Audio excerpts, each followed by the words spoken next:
اما بعد اعوذ باللہ من الشیطان الرجیم بسم اللہ الرحمن الرحیم سبحان الذی اسری بعبدہ لیلا من المسجد الحرام الی المسجد الاقصی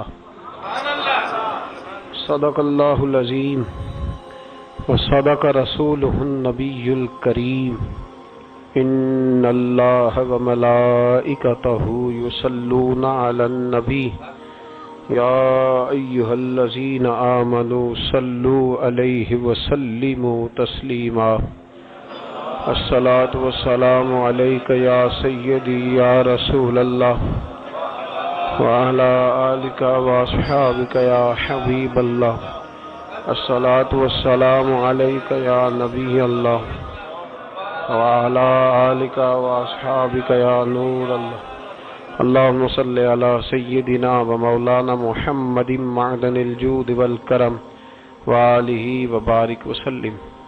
تمام تعریفیں حمد و ثنا اللہ تعالی جل مجدہ الکریم کے لیے، ہر قسم کے درود و سلام نبی اکرم نور مجسم شفیع معظم آقا کل ختم رسول دانا سبل احمد مجتبی جناب حضرت محمد مصطفیٰ صلی اللہ تعالی علیہ وسلم کی ذات والا صفات کے لیے حمد و صلات کے بعد اللہ کریم نے قرآن مجید میں فرمایا سبحان الذی اسری بعبدہ، پاک ہے وہ ذات جس نے اپنے بندہ خاص کو سیر کرائی، لیلا من المسجد الحرام الی المسجد الاقصی، رات کے کچھ حصے میں سیر کرائی اور مسجد حرام سے لے کر مسجد اقصی تک سیر کرائی۔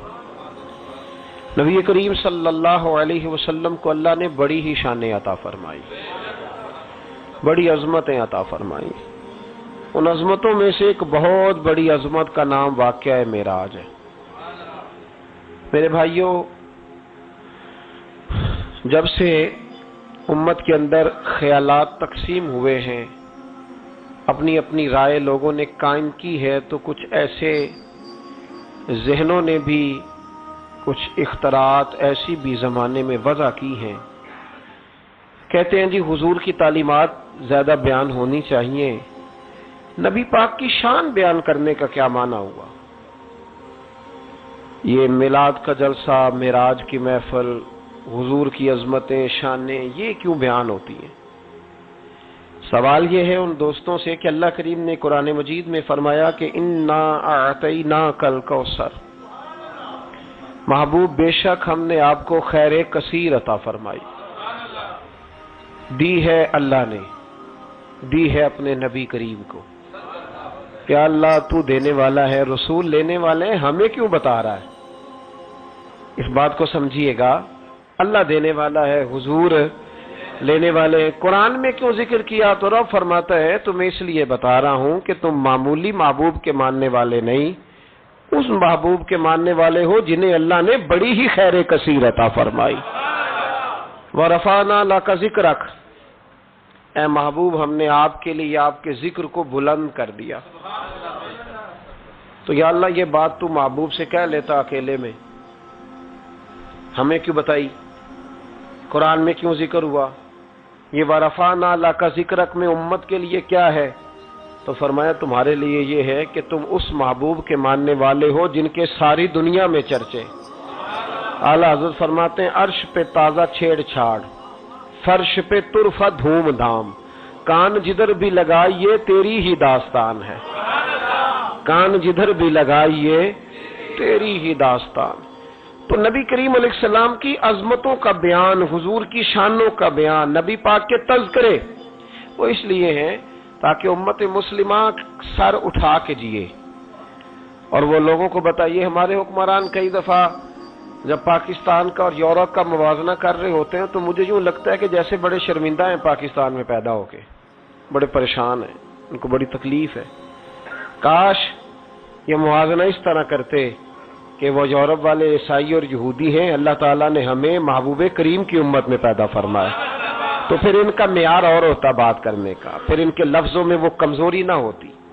دیکھو نا، پاکستان میں کتنے حملے ہوئے، کتنے زیادہ مسجدوں میں بم پھٹے، کبھی کو حکمران آیا کہ آؤ مل کے جمعہ پڑھتے ہیں؟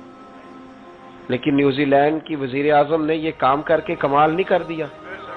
ہمارے تو ابھی تک وہ ساہیوال کے یتیم بچوں سے ملنے کوئی حکمران نہیں گیا، کوئی نہیں گیا، اس لیے کہ یہ قوم تو ایسی ہے، ہمیشہ لائنوں میں لگ کے ووٹ دیتی ہے۔ ان کا کیا ہے؟ انہوں نے کل پھر گاڑیوں کے پیچھے اسی طرح بھاگنا ہے، جیبوں سے سٹیکر بنوانے ہیں، اشتہار چھپوانے ہیں۔ یہ تو مطلب بھیڑ بکریاں دو چار مر جائیں تو کیا حرج ہے؟ یہ ہمارا سٹیٹس ہے، ہمارا۔ ان کا کیا ہے؟ ان کو تو پتہ ہے کہ ان کو کیسے یوز کرنا ہے۔ میں نے اس وقت بھی کہا تھا اور آج بھی کہتا ہوں، نمبر پلیٹ بدلنے سے گاڑیاں نئی نہیں ہوتی۔ گاڑی بدلے تو پھر اس کا نظام بدلتا ہے، بدلنا ہے تو اس کا انجن بدلو، نمبر پلیٹیں نہ بدلو۔ یہاں نمبر پلیٹیں بدل کے وہی گاڑیاں دوبارہ روڈ پہ چھوڑ دی جاتی ہیں۔ نہ ادھر ادھر کی تو بات کر، یہ بتا کہ قافلہ کیوں لٹا؟ مجھے رہزنوں سے غرض نہیں، تیری رہبری کا سوال ہے۔ تو یہاں تو تباہی اتر رہی ہے۔ اللہ تعالیٰ سمجھنے کی توفیق عطا فرمائے، اللہ ہمارے حال پر رحمت کی نظر فرمائے۔ تو یہ شرمندہ ہو کے جو لوگ باتیں کرتے ہیں نا، معاذ اللہ کمزوری دکھاتے ہیں، یہ اس کمزوری کو دور کرنے کا بہترین علاج یہ ہے کہ ہر گلی میں، ہر کوچے میں، ہر نگر میں میرے مصطفیٰ کی عظمتیں بیان کی جائے۔ اور جہاں تک ان لوگوں کا تعلق ہے بیچارے جو کہتے ہیں واقعہ معراج سمجھ میں نہیں آتا، تو ان کو میں پوچھتا ہوں کہ تمہیں تو اپنا وجود بھی سمجھ میں نہیں آتا، کیسے سانس لیتے ہو؟ معدے کا کون سا نظام ہے؟ نظام انہضام کیا ہے؟ جگر کہاں ہے؟ تمہارے وجود میں اللہ تبارک و تعالی نے جو چیزیں پیدا کی ہیں تو آج تک اپنے آپ کو نہیں سمجھ سکا، تو رب رسول کے معاملات کو سمجھنے چلا ہے۔ اپنی چھوٹی سی عقل کو اتنا پریشان نہ کر ورنہ تو الجھ جائے گا۔ کہتے ہیں جی سمجھ میں نہیں آتا، جی کیسے گئے، کس طرح گئے، کیوں کر کے گئے؟ تو نبی پاک نے تو کہا ہی نہیں میں گیا ہوں، حضور نے تو بعد میں کہا ہے میں گیا ہوں، پہلے تو رب فرماتا ہے سبحان الذی، جو لے کے گیا ہے وہ ہر عیب سے، ہر نقص سے پاک ہے، وہ جو بھی بیان کرتا ہے حق اور سچ ہی بیان کرتا ہے۔ ایک زمانے تک یہ جو دہریے قسم کے لوگ تھے نا، عقل کے پجاری، ایک زمانے تک یہ کہا کرتے تھے کہ حضرت سلیمان علیہ السلام کا تخت ہوا میں کیسے اڑتا تھا؟ 80 من اس کا وزن تھا تو وہ ہوا میں کیسے اڑتا تھا جی؟ کچھ لوگ اس پہ بیٹھے ہوتے تھے پھر بھی وہ ہوا میں اڑتا تھا۔ ہمارے اس زمانے کے علماء اس کا جواب دیتے تھے، وہ تخت جی ہوا میں کیسے اڑتا تھا؟ بڑا اعتراض ہوتا تھا، بڑی اس پر باتیں ہوتی تھیں۔ اب نہیں آپ سنتے ہوں گے کوئی بات، کیوں بھلا؟ اب ہر روز جہاز اڑتا ہے اور اس تخت سے زیادہ وزن لے کے اڑتا ہے۔ 500 550 سواری ہوتی ہے، ہر سواری کا 2 من وزن بھی ہوتا ہے۔ اور جب پائلٹ اعلان کرتا ہے نا کیبن سے کہ ہم 38,500 فٹ کی بلندی پہ جا رہے ہیں، تو کوئی شخص اعتراض نہیں کرتا۔ اب چھوڑ گئے حضرت سلیمان کے تخت پر اعتراض کرنا، اس لیے کہ سارے اوڑ کے آتے جاتے ہیں۔ اب ذرا ٹھہر گئے، اب یہ ٹینشن ختم ہو گئی کہ حضرت سلیمان کا تخت کیسے اڑتا تھا۔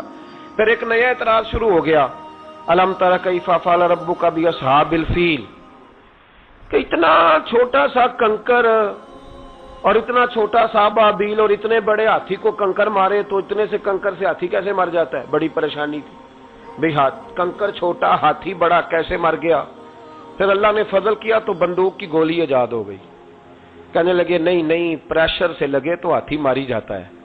اب اس کے بعد دوبارہ اس بات پر اعتراض نہیں کرتے۔ پہلے کہتے تھے کہ انسان کیسے جاتا ہے، کیوں کر جا سکتا ہے، ممکن کیسے ہے، یہ مطلب کیسے ہو گیا، معراج کیسے ہوئی؟ تو پھر ایک بندہ چاند سے تو ہو آیا ہے، اور جس نے وہ بندہ چاند پہ اتارا ہے اس نے کہا ہے کہ یہ آخری منزل نہیں، اس سے آگے بھی انسان جا سکتا ہے۔ تو میرے مصطفیٰ کریم نے فرمایا تم تو اب جانے کی باتیں کرتے ہو نا، جہاں تک میں ہو آیا ہوں تم سوچ بھی نہیں سکتے۔ کوئی رہ فلک اتے یار گیا، کوئی جا سدراتے ہار گیا، ایک کالیاں زلفاں والا سی جڑا لنگ عرشاں تو بھی پار گیا۔ فرمایا تم نہیں نہ جا سکتے، تم کچی باتیں، کمزور باتیں۔ اور ایک اور بات میں آپ کو عرض کروں، نبی کریم علیہ السلام کے لیے کام اتنا مشکل نہیں تھا جتنا قوم سمجھتی ہے نا۔ وہ ہمارے اپنے کچھ نادان دوست ہیں، اپنی عقل چھوٹی ہوتی ہے تو وہ اس عقل میں کیا کیا آئے گا، اتنی کچھ چیز ہوتی ہے اس میں اتنا ہی سامان آتا ہے نا۔ تو اپنی عقل چھوٹی ہوتی ہے تو بجائے اس کے کہ وہ ایمان لے آئیں اللہ تک کی حکمتوں پر، وہ عقل کے ترازو پر چھوٹی سی عقل کو پریشان کرتے ہیں، چھوٹا سا دماغ ہوتا ہے، ہر وقت ٹینشن میں رہتے ہیں۔ وہ جی کیسے گئے، کس طرح کر کے گئے، تو میں کہتا ہوں نبی کریم کے لیے یہ مسئلہ ہی کوئی نہیں، حضور کے لیے یہ کوئی مسئلہ. حضور فرماتے میں تو اس وقت بھی نبی تھا. یہ ترمذی میں ہے، ترمذی ہے، سیاستہ کی حدیث ہے. یہ سمجھیں گے دین ہے، یہ عقیدہ ہے، اس کو سمجھا کریں. فرمایا میں تو اس وقت بھی نبی تھا جب آدم علیہ السلام کی مٹی گوندی جا رہی تھی. تو محبوب تو پہلے بھی ان سارے نظاروں کو جانتے ہیں، ہر چیز حضور کی نظر میں ہے. اور اس کے بعد بھی، اس کے بعد کا جو ماحول ہے وہ بھی انوکھا ہے. بدر میں ایک عورت کا بچہ شہید ہو گیا، سیاستہ میں حدیث ہے. حضور کی بارگاہ میں آئی، نبی کریم منبر پہ بیٹھے ہیں، آ کے عرض کرنے لگے یا رسول اللہ صلی اللہ علیہ وسلم میرا بیٹا جہاد میں شہید ہو گیا، مجھے بتائیں وہ کہاں ہے. اگر جہنم میں ہے تو میں روؤں گی، آہوزاری کروں گی، اگر جنت میں ہے تو میں شکر ادا کروں. حضور بتائیں. تو جنت دوزخ کا معاملہ تو قیامت کے بعد ہے، یہ تو دور کی باتیں. مدینے میں بیٹھ کر، مسجد نبی میں بیٹھ کر بی بی نے سوال کر دیا. حضور نے نہیں فرمایا کہ بی بی یہ تو قیامت میں پتہ چلے گا نا. حضور بیٹا کہاں ہے؟ حضور نے یوں نظر اٹھائی، فرمایا بی بی جنتیں ہیں 8، جو سب سے اعلیٰ جنت ہے نا وہ اللہ نے تیرے بیٹے کو عطا فرمائی. سب سے اعلیٰ جنت میں ہے تیرا بیٹا. مرحوم اعظم چشتی نے ایک جملہ کہا تو انہوں نے کمال کر دی. کہنے لگے ایسا کوئی محبوب کہیں ہوگا نہ کہیں ہے، بیٹھا ہے چٹائی پہ مگر عرش نشی ہے. اور ایک جملہ اتنا شاندار ہے، اتنا شاندار ہے کہ میں جب پڑھتا ہوں تو میں مرحوم کے لیے دعا کرتا ہوں. انہوں نے کہا کہ تو جو چاہے تو ہر شب ہو مثال شب اسرا. محبوب اگر آپ چاہیں تو روز معراج ہو. تو جو چاہے تو ہر شب ہو مثال شب اسرا، اس لیے کہ تیرے لیے 2-4 قدم عرش بری ہے. تیرے لیے 2-4 قدم، تیرے لیے 2-4 قدم عرش بری ہے. اور کہنے لگے ہر ایک کو میسر کہاں اس در کی غلامی. اس در کا تو دربان بھی جبریل امی ہے، اس در کا تو دربان بھی جبریل امی ہے. اور ملتا نہیں کونین کو کیا کیا تیرے در سے، ایک لفظ نہیں ہے جو تیرے لب پہ نہیں ہے. نبی کریم صلی اللہ علیہ وسلم کے لیے یہ کوئی مشکل نہیں. جس طرح ہم الجھے ہوئے نا کہ مطلب کیسے، تو کس طرح، تو کس انداز میں، تو وہاں یہ کوئی کھاتا ہے ہی نہیں. حضور کے لیے تو 2-4 قدم ہے، جب چاہیں جب چاہیں. وہ ایک صاحب تھے، مجھے کہنے لگے کہ وہ جی حضور تو گئے تھے حضرت جبریل لے کے تھے پروں پہ بٹھا کے، پہلے براق پہ گئے تھے، پھر حضرت جبریل کے پروں پہ، پھر رف پہ. ویسے تو نہیں نا بشر جا سکتا. تو میں نے کہا چلو مہربانی کرو تم بھی کسی دن براق پہ بیٹھ کے چکر لگا ہی جاؤ. کوئی کوشش کرو نا یار، کسی جگہ پہ ٹھہرو تو صحیح. عجیب فلسفہ. کہتے حضور، تو میں نے کہا چلو وہ تو رف تھی، حضرت جبریل کے پار تھے، براق تھا. تو وہ جو نبی پاک بعد میں 9 مرتبہ گئے اور آئے، حضور 50 نمازیں لائے نا، تو حضرت موسیٰ نے کہا کہ محبوب نہیں پڑھی جائیں گی، تو حضور گئے، 5 کی معافی ہوئی. پھر آئے تو حضرت موسیٰ نے کہا کہ محبوب نہیں، یہ نہیں ہوگا. یہ بھی نبی پاک کی فرما برداری ہے اللہ کی بارگاہ میں. حضور نہیں کہتے ٹھیک ہے یا اللہ تو 50 کہتا ہے تو 50 ہی قبول ہے. حضرت موسیٰ نے کہا محبوب نہیں، آپ کہیں، آپ کہیں. اور یہ حضرت موسیٰ کے دل میں بات بھی اللہ نے ڈالی، یہ بھی اللہ نے ڈالی کہ آپ میرے محبوب سے کہیں. انہوں نے نہیں کہنا، ان کو تو جو کہہ دیا جائے قبول ہے. حضور واپس گئے تو 9 چکر لگائے نبی کریم نے. اس کا مطلب ہے کہ اب وہ جو 9 چکر حضور گئے اور آئے تو وہ حضرت جبریل کے پروں پہ لگائے تھے. کسی جگہ کسی روایت میں ملتا ہے کہ حضور نے فرمایا جبریل ادھر لا دوبارہ براق پھر جانا ہے، ادھر پر دوبارہ لا یا براق دوبارہ لا. 9 دفعہ گئے اور 9 دفعہ آئے. پھر مان لو کہ تیرے لیے 2-4 قدم عرش بری ہے، تیرے لیے 2-4 قدم عرش بری ہے. محبوب کی عظمت کو سمجھو. حضور جب چاہے، جس وقت چاہے، جس وقت چاہے، جس وقت دل چاہے. یہ تو میرے محبوب کا آنا جانا ہے، یہ تو رسول پاک کا آنا جانا ہے. حضور کا جب جی چاہے آئیں، جب جی چاہے جائیں.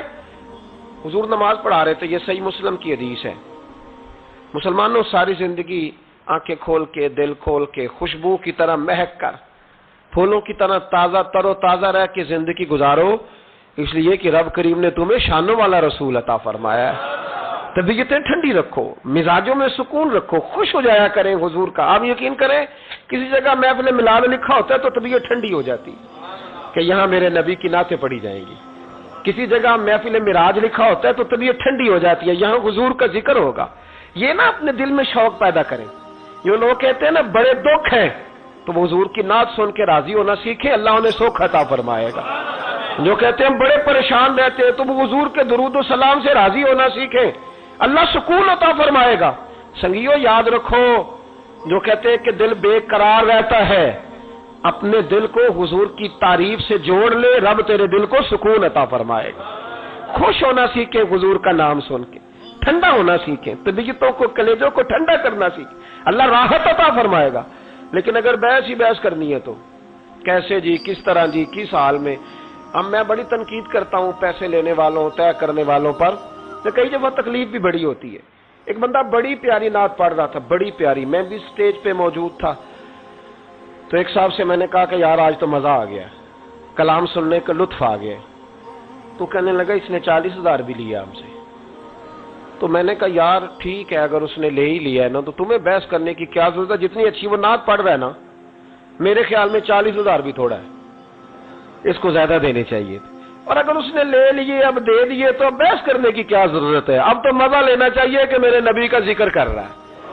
وہ جو لے دے رہا ہے وہ اللہ اس سے حساب لے لے گا نا خود ہی قیامت میں. یہ ہم بھی شکوہ کرتے ہیں، سمجھانے کی کوشش کرتے ہیں، لیکن ان شکووں میں آ کے ہم نے نعت تو نہیں نہ چھوڑ دینی، حضور کا ذکر تو نہیں نہ چھوڑ دینا. اب اس کے نیچے آ کے وہ اپنا ذائقہ لینا. تو میں نے پہلے بھی آپ کو بتایا تھا، پھر بتاتا ہوں. میں مسجد نبوی شریف میں نا سلام کرنے کے لیے حاضر ہوا. اب تو میرے جیسے بندوں کو نقاب کر کے جانا پڑتا ہے نا، اس وقت ذرا جلدی چلے جایا کرتے تھے، موقع مل جاتا تھا. تو میں نا بابو سلام سے داخل ہوا تو ایک بابا جی بڑے سادے سے، پگڑی بھی سادی، طبیعت بھی سادی، تو اپنی موج میں وہ جا رہے ہیں. مواجہ شریف پہ حاضر ہوئے تو اس نے کہا چل حاجی نکل. دھکے دیتے ہیں نا، ان کی موج ہے، وہ دھکے دے رہے تو بابا بڑا راضی ہے. یعنی طبیعت بتاتی ہے جس نے راضی رہنا ہوتا ہے، جس کا دل کرتا ہے راضی رہنے کو، اللہ توفیق بھی دے ہی دیتا ہے. اور کچھ بیچارے دنیا میں آئی پریشان رہنے کے لیے، ان کا پروگرام ہی نہیں خوش ہونے کا، اللہ ماشاءاللہ. ان کو بڑی ٹینشن ہوتی ہے، ادھر سے بھی ٹینشن، ادھر سے بھی ٹینشن. کوئی ہنس کے ملا تب بھی ٹینشن، نہ ہنس کے ملا تب بھی ٹینشن، پریشان ہی رہتے ہیں، مزاج بن جاتا ہے. بابا جی بڑے فریش تھے، بڑی طبیعت ٹھنڈی. اس نے دھکے دیے، کہ چل حاجی اللہ. تو بابا پتہ کیا کہتے تیری خیر ہوئے پہرے دارا، اے روزے دی جالی چوم لین دے. تو وہ کہتے چل نکل. کہتا تیری خیر ہوئے پہرے دارا، روزے دی جالی چوم لے. میں نے اس بابا جی سے بڑی تربیت لی. میں جب بھی ان کو یاد کرتا ہوں میرا دل بڑا ٹھنڈا ہوتا ہے. وہ پھر اس نے تیسرا دھکا دیا، چل نکل. پاپا پھر کہتا تیری خیر ہوئے پہرے دارا، روزے دی جالی.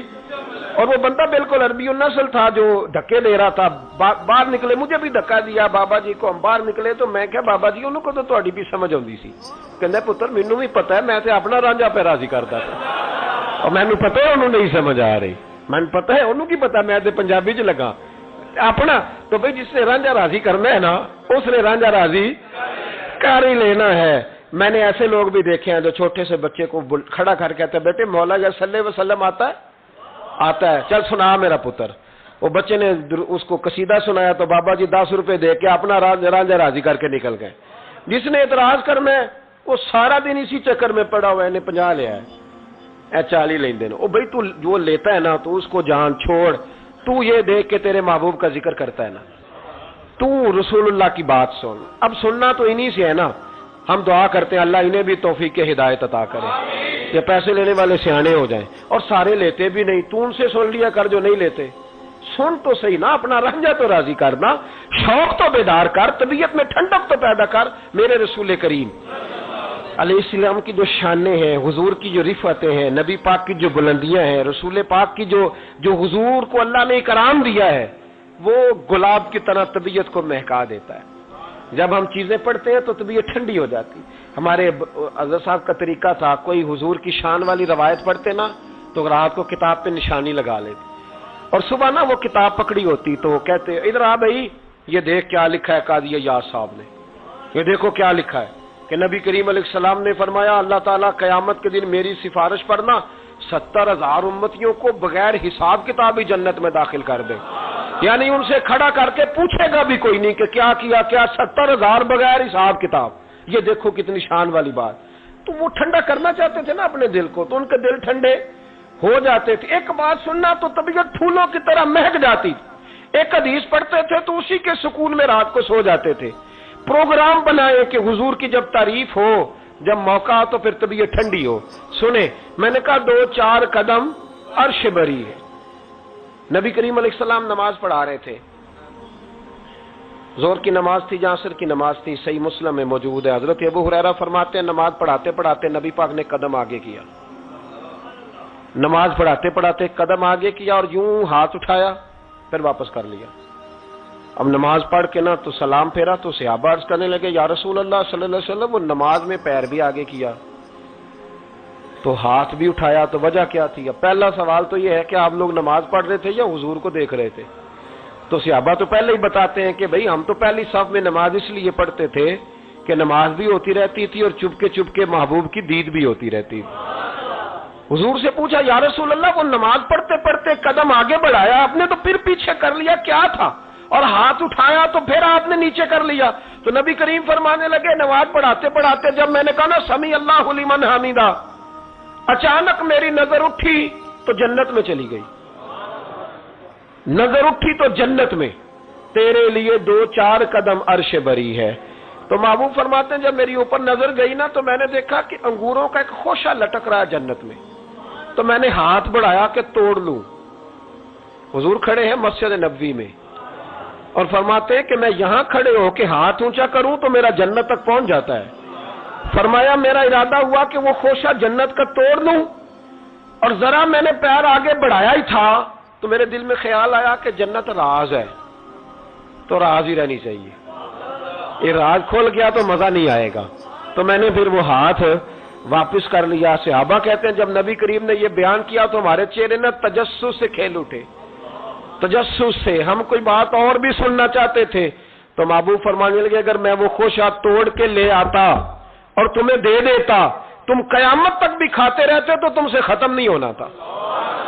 یہ صحیح مسلم کی حدیث ہے. او بھائی، میرے رسول کریم کے واقعہ معراج پہ شکوہ کرنا، کہنا سمجھ میں نہیں آتی کیسے گئے تھے. تو جو چاہے تو ہر شب ہو مثال شب اسرا. نبی کریم صلی اللہ تعالی علیہ وسلم فرماتے میں ام ہانی کے گھر میں سویا ہوا تھا، کوئی آنے والا آیا، اس نے مجھے جگایا. اور جو لفظ ہیں حدیث میں بڑے شاندار ہیں. محبوب فرمانے لگے جبریل امین کہنے لگے یا رسول اللہ چلیے، رب آپ کی ملاقات کا شوق رکھتا ہے.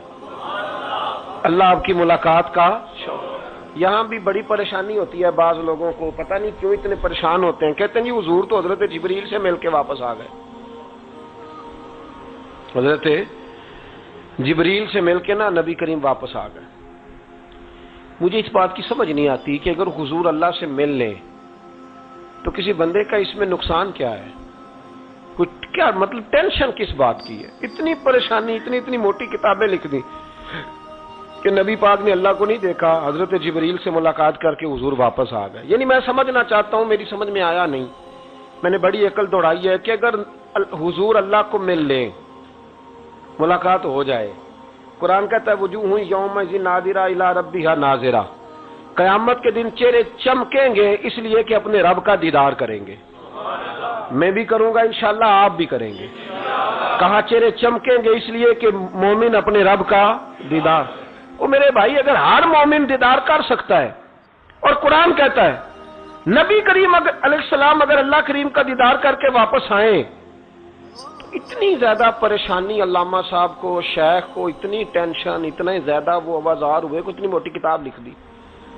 اور ادھر سے دلیل لائے کھینچ کے، ادھر سے دلیل لائے. اللہ کا تو ادراک ہی کوئی نہیں کر سکتا، دیکھ ہی کوئی نہیں سکتا، ممکن ہی نہیں تھا. حضور تو گئے تھے تو جبریل سے ملنے. تو میں نے کہا آپ کو غلطی لگ گئی. وہ اس لیے کہ شیخ محقق شاہ عبد الحق صاحب محدث دہلوی رحمۃ اللہ لکھا ہے کہ کسی نبی کے پاس حضرت جبریل صرف 11 مرتبہ ہے، اور کسی پیغمبر کے پاس 21 مرتبہ ہے، کسی کے پاس 30 مرتبہ ہے. اور نبی کریم علیہ السلام کی بارگاہ میں حضرت جبریل امین نے 24,000 مرتبہ حاضری دی ہے. 24,000 مرتبہ، 24,000 مرتبہ ہے حضرت جبریل. تو حضرت جبریل تو روز سویرے یہاں ہوتے تھے، ان کو ملنے جانے کے لیے اتنی محنت کرنے کی کیا ضرورت؟ وہ تو روز کھڑے ہوتے تھے. بلکہ علامہ صفوری نے ایک بڑی شاندار بات لکھی ہے. یہ تو نبی کریم کی بات ہے نا, مولا علی شیر خدا. آپ فرماتے ایک دن حضرت جبریل علیہ السلام نا انسانی شکل میں, جب حضور نے فرمایا نا کہ میں علم کا شہر ہوں, علی اس کا دروازہ ہے, تو فرماتے ہیں جب یہ روایت حضور نے یہ حدیث بیان فرمائی تو حضرت جبریل انسانی شکل میں نا حضرت علی شیر خدا کے سامنے آ کے کھڑے ہو گئے. حضرت جبریل امین علیہ السلام کھڑے ہوئے اور فرمانے لگے, علی سنا ہے علم کے شہر کے آپ دروازے ہیں. تو مولا علی فرمانے لگے, مصطفیٰ کریم نے فرمایا ہے. تو کہا اچھا پھر اگر آپ علم کے شہر کے دروازے ہیں تو بتائیں بھلا اس وقت حضرت جبریل کہاں ہیں؟ کہتے ہیں جو تو جبریل کو ملنے گئے تھے تو حضرت جبریل مولا علی کے سامنے کھڑے. کہنے لگے بتائیے اس وقت حضرت جبریل کہاں ہے؟ تو مولا علی شیر خدا, جب آپ اپنے بڑے کو کوئی بات بتائیں گے نا جن کا ادب کرنا ہو اپنے بزرگ کو, تو پھر آپ فٹافٹ نہیں کہہ دیں گے آپ کو پتہ ہی نہیں. یہ مسئلہ ہے, بزرگوں کو آپ نے کوئی بات سمجھانی ہو تو الفاظ کا چناؤ, اور یہ بھی ہمیں شیر خدا نے ادب بتایا ہے. الفاظ کا چناؤ شاندار ہونا چاہیے, لفظ بڑے زبردست تشکیل پانے چاہیے, جملوں کی ترتیب بڑی مؤدبانہ ہو. حضرت جبریل امین نے پوچھا کہ بتائیے علی اس وقت حضرت جبریل کہاں ہے؟ تو حضرت مولا علی شیر خدا نے پہلے اوپر دیکھا, میری طرف دیکھنا, پہلے اوپر دیکھا, پھر نیچے دیکھا, پھر پیچھے دیکھا, پھر آگے دیکھا, دائیں دیکھا, بائیں دیکھا. یہ نہیں فرمایا کہ آپ جبریل ہیں, وہ تو انسانی شکل میں تھے نا. جملے دیکھیے, ادب دیکھیے, طریقہ دیکھیے بات کرنے کا. حضرت علی فرمانے لگے بھائی حضرت جبریل اس وقت نہ تو آسمانوں میں ہے, نہ زمینوں میں ہے, نہ مشرق میں ہے, نہ مغرب میں ہے, نہ شمال میں ہے, یا نہ جنوب میں ہے. فرمانے لگے جی وہ اس وقت کہیں بھی نہیں ہے. پھر بھی فوراً نہیں کہا کہ آپ خود ہی تو ہیں, یہ نہیں فرمایا. کہنے لگے یا آپ جبریل ہے یا میں جبریل ہوں, دونوں میں سے ایک جبریل ہے, اب فیصلہ کر لیں. تو حضرت جبریل مسکرائے, تر دامنی پہ شیخ ہماری نہ جائیے, ہم تو دامن نچوڑ دیں تو فرشتے وضو کریں. حضرت جبریل مسکرائے اور فرمانے لگے آپ تو ولی ہیں, جبریل تو میں ہی ہوں. آپ تو ولی ہیں, جبریل تو, او بھائی یہ حال ہے ان کے غلاموں کا, یہ حال ہے ان کے غلاموں کا, تو میری سرکار کا عالم کیا ہوگا. کہتے ہیں جی حضور گئے اور مل کے نا حضرت جبریل سے تو واپس آ گئے. تو میں نے کہا اب نہ پریشان ہو, اگر حضور اللہ سے میل بھی لے تو آپ کا فائدہ ہی ہے, نقصان کوئی نہیں. آپ کا کوئی نقصان ہے, کوئی نقصان نہیں.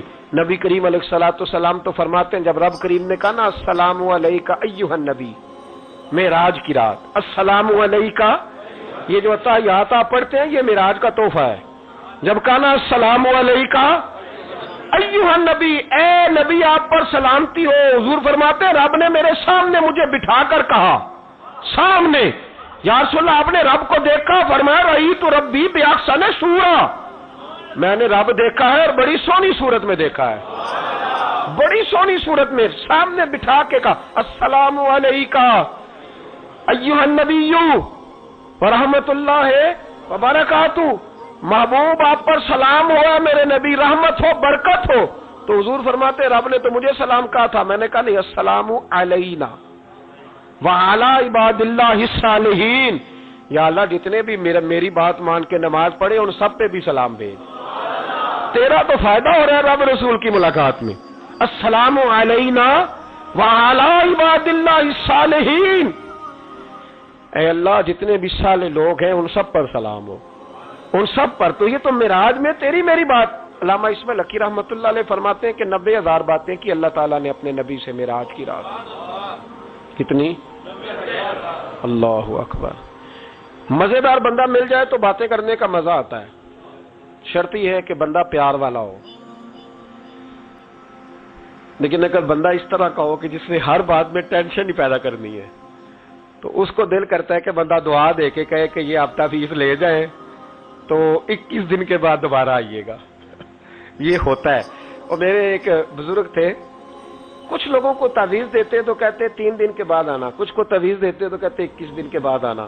میں نے ان سے کہا اب یہاں 21 دن والا ٹینشن نہ لے لے کہ 21 والا شاید تعویذ ہی نہیں ہوتا ہے, لیکن وہ محبت والے تھے نا تو تربیت کرتے تھے باتوں کی. تو میں نے اس بندے کے سامنے پوچھ لیا, میں نے کہا حضرت صاحب تعویذ ایک ہی ہے, اس کو 3 دن کے بعد اور اس کو 21 دن کا وقفہ.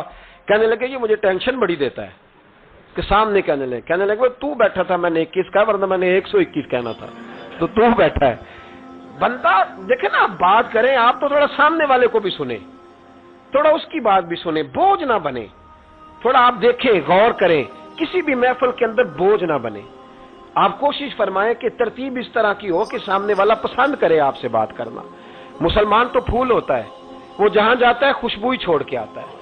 ایسا نہ ہو کہ مطلب آپ آئیں تو کہیں جو مجھے تو کسی نے ریسیو ہی نہیں کیا، میری تو اہمیت ختم ہو گئی، کوئی پروٹوکول ہی نہیں ہے، کوئی پوچھنے والا۔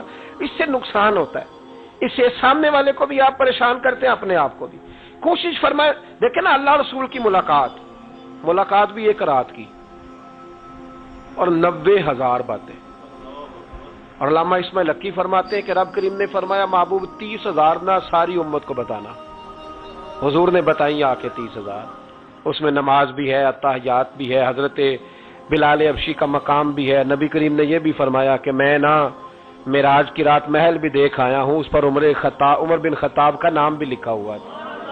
30,000 باتیں حضور نے آ کر بیان فرمائی اور کہا محبوب 30,000 باتیں نا خاص لوگوں کو بتانی، خاص کو۔ ہر بندے کا ہاضمہ درست نہیں ہوتا۔ وہی سالن کھا کے کچھ کہتے ہیں بڑا مزہ آیا، کچھ کہتے ہیں ساری رات نیند ہی نہیں آئی، حالانکہ معاملہ ہوتا ہے ہاضمے کا۔ ہر آدمی درست ہاضمہ نہیں رکھتا تو لوگ ہاضمہ صحیح کرانے کی بجائے سامنے والے کی ہانڈی صحیح کراتے رہتے ہیں، اس کو کہتے رہتے ہیں کہ تو لہسن زیادہ ڈالا کر۔ او بھائی تو اپنے ہاضمے پہ تھوڑی محنت کر، صبح واک کیا کر، دہی شہی کھایا کر، پھر بھی نہ ٹھیک ہو تو صبح شامی سب گول استعمال کیا کر، اس کے چھلکے سے فائدہ لے، کہ سارا اعتراض سامنے والے کی ہنڈیا پہ ہی ہے۔ نبی کریم صلی اللہ یہ جو ہاضمہ خراب ہو جاتا ہے پھر بندہ ٹینشن لیتا ہے، کہتا ہے نہیں جبریل سے ملے تھے، اللہ کا دیدار ہی نہیں کیا، وہ تو بس خواب کا معاملہ تھا، خواب میں گئے تھے، خواب میں۔ بھائی میں آپ سے کہتا ہوں کہ میں نے رات کو خواب دیکھی ہے پاکستان کا صدر بن گیا تو آپ کو کوئی پریشانی ہے؟ کیونکہ خواب میں امریکہ کا بھی بن جاؤں تو آپ کو کیا ٹینشن ہے؟ خواب جو ہوئی، حضور اگر فرماتے میں خواب میں گیا ہوں تو کسی کافر کو کوئی پریشانی ہوتی تھی؟ کیوں کچی باتیں کرتے ہو؟ خواب والی بات ہی کوئی نہیں۔ اور کہاں قرآن پاک میں آیا کہ خواب میں سیر کرائی؟ سبحان الذی اسری بعبدہ، بندہ خاص کو سیر کرائی۔ کچھ پنجابی کے لوگ اتنی شاندار باتیں کرتے ہیں کہ مضمون سمیٹ دیتے ہیں۔ ایک درویش نے کہا تھا سی معراج ایک راز، سی معراج فاوحا الی عبدہ ما ہوا، ہم نے اپنے بندہ خاص سے باتیں کی جو بھی کی، کہا سی معراج ایک راز محبتاں دا نہیں سی ہر ایک دی سمجھ وچ آਉਣ والا، کچھ کہندے نے بند دروازے سن، گیا کیویں سی عرش تے جان والا، تے ابر دخل کیے تھے عقل دا اے جانے جان والا یا لے جان والا۔ تو اتنا کیوں پریشان ہے؟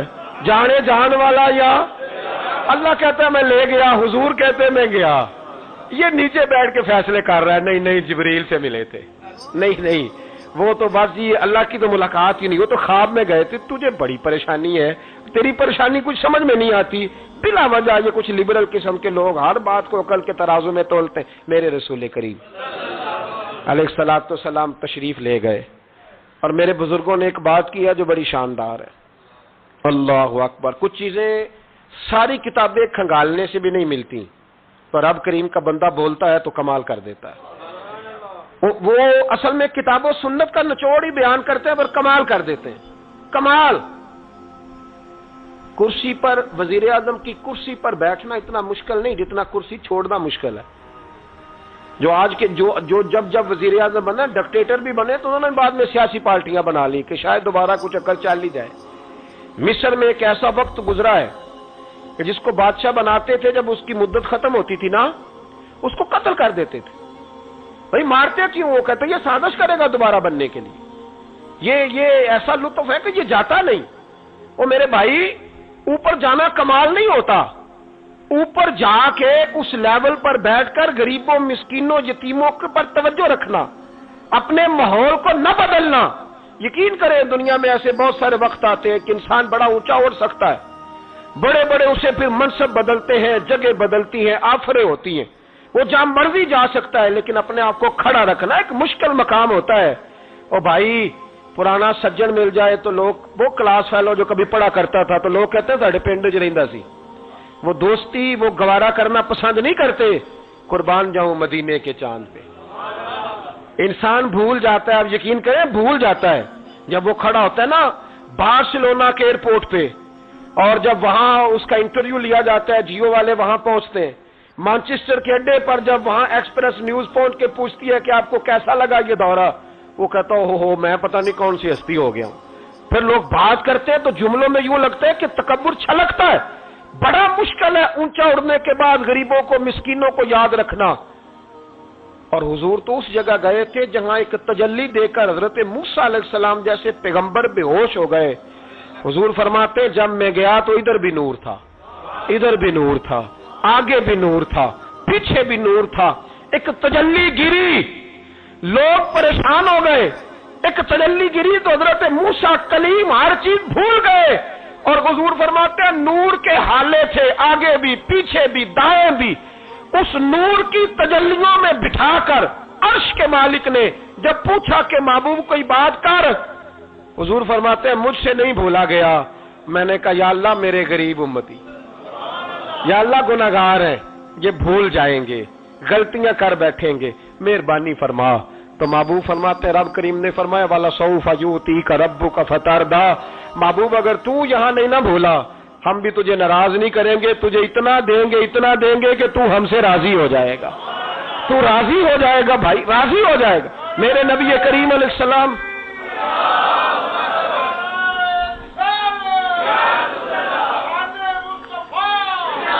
ماشاء اللہ دیکھیں جی، بزرگ جب نعرہ لگاتے ہیں تو یوں لگتا ہے اللہ نے حضرت زلیخا کو جوانی عطا کر دی۔ یہ محبت ہے نا مصطفیٰ کریم کی، یہ جوش پیدا ہوتا ہے نا جی۔ یہ ہمارے آئی صاحب کی مسجد میں نا ایک درویش بابا جی تھے، نعرہ لگاتے تو اٹھ کے لگاتے، کھڑے ہو جاتے۔ تو میں نے ایک دن کہا چاچا جی ٹانگیں کامتی ہیں اب نہ اٹھا کرے، کہنے مینوں بہ کے مزہ ہی نہیں آتا۔ یہ حسن ہے، بڑی بڑی ٹھنڈی بات ہوئی یارو، یہ جب پیدا ہوتا ہے تو پھر اللہ بڑا ہی نوازتا ہے۔ ذرا غور کریں کیا عرض کر رہا ہوں۔ نبی کریم نے وہاں بات کی، امت کی بات کی، اور جب انسان دور سفر سے واپس آتا ہے نا تو غریب یتیم کہاں یاد رہتے ہیں، بچوں کا خیال ہوتا ہے، بچوں سے پیار ہوتا ہے۔ قربان جاؤں مدینے کے چاند تیری عظمت پہ۔ حضور نے فرمایا واپس تشریف لائے تو فرمایا بلال، پہلا جملہ بلال، حضور حکم ہو، فرمایا کیا عمل کرتے ہو؟ یا رسول اللہ کیا ہوا؟ فرمایا میں نے معراج کی رات جنت میں تمہارے قدموں کی آواز سنی ہے۔ یا رسول اللہ وہاں تو لوگ بھول جاتے ہیں، کہاں یاد رہتا؟ فرمایا میں نے سنا ہے، کیا کرتے ہو؟ عرض کی حضور کچھ بھی نہیں، میں کہاں اور جنت کہاں؟ حضور مجھے تو پتہ ہے نا میرا روپ بھی نہیں تے میرا رنگ بھی نہیں، میں یار منان دا ٹنگ بھی نہیں، مجھے تو پتہ ہے نا میں کیا ہوں، مجھے تو خبر ہے۔ حضور میں اور عمل، بلال اور جنت میں آواز۔ تو محبوب نے فرمایا میں نے سنی ہے، بتا۔ عرض کی یا رسول اللہ صلی اللہ علیہ وسلم آپ نے ایک دفعہ کہا تھا جب بھی وضو کرو 2 رکعتیں پڑھ لیا کرو، حضور میں نے کبھی نہیں چھوڑی۔ فرمایا بس پھر اسی وجہ سے یارو سمجھو اور غور کرو، میرے رسول میرے اصحاب فرماتے ایک جملہ استاد جی کا کمال کر دی، فرمانے لگے نبی کریم کا جانا بھی بڑا ہی کمال ہے۔ حضور کا معراج پہ جانا، بول کے بتائیے، بلغ العلا بے، بڑا ہی کمال ہے، بلغ العلا بے کمال، یہ بڑا ہی کمال ہے۔ فرماتے ہیں لیکن غلاموں یاد رکھنا حضور کا جانا بھی بڑا ہی کمال ہے، پر واپس امت کے پاس آ جانا اس سے بڑا کمال ہے، اس سے بڑا کمال ہے۔ یعنی اتنی تجلیات دیکھ کے بھی واپس آنا، اونچا سٹیٹس کر کے تو لوگ پلٹتے ہی نہیں، واپس آنا، وہاں وہ 2 عالم کی رحمت تھے، جہاں چاہتے وہیں رہتے، یہ ان کی مہربانی ہے کہ یہ عالم پسند آیا، یا اللہ میں نے جانا ہے۔ حضور اگر دیکھیں نا حضرت ادریس علیہ السلام گئے تھے، دوستی ہو گئی جنت کے فرشتے سے، تو کہنے لگے تو اچھا دوست ہے، مجھے جنت ہی نہیں دکھائی۔ کہا چلے جناب دکھا دیتے ہیں، فرشتہ لے گیا، حضرت ادریس نے جنت دیکھی تو کہا واپس چلیے، کہنے لگے نہیں جانا۔ کہا وجہ؟ فرمایا رب فرماتا ہے یہاں آئے گا ہم فیہا خالدون، اسی میں رہے گا، تو یہیں رہنا ہے۔ تو کہا یا اللہ یہ تیرا بندہ تو آ کے کہتا ہے واپس ہی نہیں جانا، تو رب کریم نے فرمایا یہ آیا بھی میری توفیق سے تھا، اور اب جو کہہ رہا ہے وہ بھی میری توفیق، اسے رہنے دو۔ تو بھائی حضور نے تو جنت کا مالک دیکھا، جنت بنانے والا رب دیکھا، لیکن پھر بھی فرمایا کہ میں نے واپس، اس لیے کہ میں نہ گیا تو میرے بلال کا کیا بنے گا، میں نہ گیا تو ابو بکر رات کو کیسے سوئے گا، میں لوٹ کے نہ گیا تو عمر کے دن کیسے گزریں گے، فاطمہ وقت کیسے گزارے گی، کیسے حسن اور حسین رہیں گے؟ میں لوٹ کر واپس نہ گیا تو قیامت تک جو امتی گنبد خضرا پہ دکھ سنانے آئیں گے، ان کا کیا بنے گا؟ انہیں تسلی کون دے گا؟ کون گنبد کو دیکھ کے اپنی آنکھیں ٹھنڈی کرے گا؟ میں نے لوٹنا ہے۔ وہ دو عالم کی رحمت تھے، وہ جہاں چاہتے وہیں رہتے۔ یہ تو ان کی مہربانی ہے کہ یہ عالم پسند آیا۔ بلغ العلا بے کمال ہی، بلغ العلا بے کمال، کشف الدجا بے جمال، حسنت جمیع خصال ہی، کیونکہ صلو علیہ صلو علیہ یہ جو معراج کی رات آ رہی ہے نا، ساری رات نعتیں سن کے گزارنے کی کوشش کریں اور یہ مزہ لیں، دل ٹھنڈا کریں کہ ہم نے حضور علیہ السلام کی تعریف سننی ساری رات۔ کوئی نہ کسی محفل میں جا سکے تو وہ ٹیپ ریکارڈر پہ سن لے، جہاں اسے موقع ملے وہ سنے، اور کوشش کرے رات اللہ اللہ کر کے گزرے، اور سویرے روزہ رکھنے کی کوشش کرے رجب شعبان میں۔ اور یہ کوئی مخصوص نہیں کہ 27ویں کا رکھنا ہے، جب دل کرے رکھیں۔ ممکن ہو سکے تو روزے رکھیں، اور یہ بھی ممکن ہو سکے میرے بھائی تو درود پاک زیادہ پڑھیں۔ اللہ تعالیٰ توفیق عطا فرمائے۔ آخر دعوانا